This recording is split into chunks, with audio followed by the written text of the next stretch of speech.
At the end of Return of the Jedi, Emperor Palpatine is killed by being thrown into the Death Star's reactor. However, in Legends, the old Star Wars timeline, Palpatine actually survived this encounter and was able to come back to life in a new physical body. So how is he able to do this? At some point prior to his death, Palpatine learned the dark side ability called Transfer Essence. This ability allowed its user to preserve and transfer his or her consciousness into another body, or even an inanimate object. Powerful Sith Lords of the past used this power to cheat death, usually by transferring their Force spirit into a Sith artifact or tomb, forever hunting those who came in contact with them. Other Sith Lords straight up took control of other people's bodies, and they were able to continue actively living like this for as long as they wanted, by doing the same thing over and over again whenever their current physical bodies died out. There was a risk though with possessing other people's bodies, which was if the person being possessed was somehow able to resist or repel the possession, then the Sith's spirit would be sent into the void, which was basically hell for Star Wars. There, the spirits would wander forever and go mad from endless torment. A way around this was to create clone bodies that didn't possess a conscience, which is exactly what Palpatine did before his first death. When he died, Palpatine transferred his Force spirit into a clone body that he had stored on the planet Biss. After a successful transfer, he waited to recover and gain his strength back, before revealing himself to the New Republic. 6 years later, almost right after Thrawn was defeated, Palpatine would finally come out of the shadows and make his moves in retaking the galaxy once more. He deployed newly constructed superweapons that took the New Republic by surprise and devastated their forces. He also kidnapped Luke Skywalker by teleporting him using a wormhole to his citadel on Biss. When he confronted Luke, he tried once again to convince the Jedi to join him and rule at his side. Although Luke dismissed Palpatine's persuasions, he ultimately knelt down and accepted to be his apprentice, knowing that he wouldn't be able to defeat Palpatine in a fight at his current state, and that he needed to learn the secrets of the dark side if he were ever to defeat the Sith Lord. Palpatine knew that Luke was deceiving him from the beginning, but he let the Jedi continue on.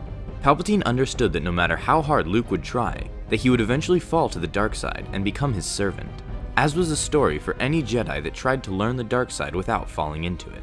And he was right. Luke eventually succumbed to the dark side and became a willing minion of Palpatine.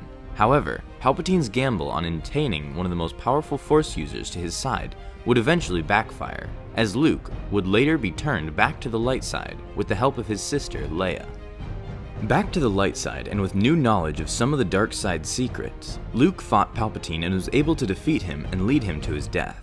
Despite this, Palpatine was able to keep on coming back in his new clone bodies that he had stored throughout the galaxy, but that wouldn't be the case for long. As while Palpatine was in spirit form returning back from one of his clone bodies, two of his dark side students betrayed him and proceeded to destroy all of his remaining clone bodies, but their plot was foiled and they were both executed with Palpatine being able to return into the last surviving clone body. This proved to be a major blow to the Sith Lord, as earlier another traitor within his ranks sabotaged his clone templates, preventing him from producing any more viable clone bodies for him to use, and because of how consumed in the dark side he was, the dark side itself was literally eating away his physical body, making him weak and old. Desperate to be healed, Palpatine went to Korriban and asked for guidance from the ancient spirits of the past Sith. They told him to possess Leia's newborn son, Anakin Solo, and take his body for himself, and to have his loyal dark side adepts protect him while he grew into a full adult. With no other options left, Palpatine agreed and began to make preparations. When the time came, he confronted the Solos with their newborn and attempted to kidnap him, but they, with the help of Luke and a few other Jedi, were able to prevent this. During the struggle, Palpatine was shot and killed by Han Solo, forcing the Sith to release his spirit from his body. With a last-ditch attempt to come back to life, Palpatine moved his spirit towards Anakin Solo, but was blocked when Jedi Knight Brand sacrificed himself by forcing the spirit into his own body. Having Palpatine's spirit within him, the darkness ate away Brand's body, causing him to die shortly after. When he died, he was able to force Palpatine's spirit to be captured by every other Jedi who had become one with the Force when they died. They all kept Palpatine's spirit in a prison and never allowed him to resurrect himself ever again. And that's how Palpatine's story ended in Star Wars Legends. Thanks for watching this video. Be sure to subscribe for more videos like this one. And as always, may the Force be with you.